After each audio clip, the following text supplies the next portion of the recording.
President Rodrigo Duterte will mark his first year in office tomorrow, and he says he might just do that in Marawi City, but the palace says there are no concrete plans yet.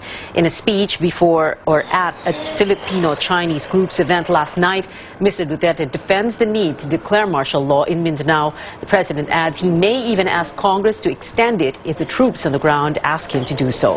Here's the president in his own words. Sabihin ninyo, kailan matapos to? But, ang military ang nagsabi, ang pulis ang nagsabi sa akin critical.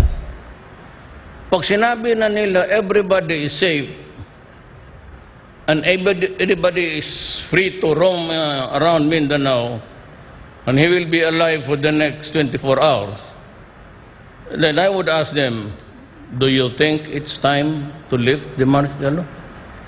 Kung magsabi sila, wag muna, hanggang kailan, I really do not know. Magsabi, it is not my option. I will listen to them. Then I will ask for their recommendation.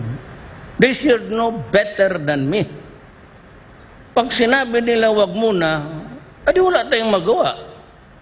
Na about 60 days. Di magpunta ako sa Congress, another 60 days. Give me another 60 days, but maybe I'd be able to eliminate all of them.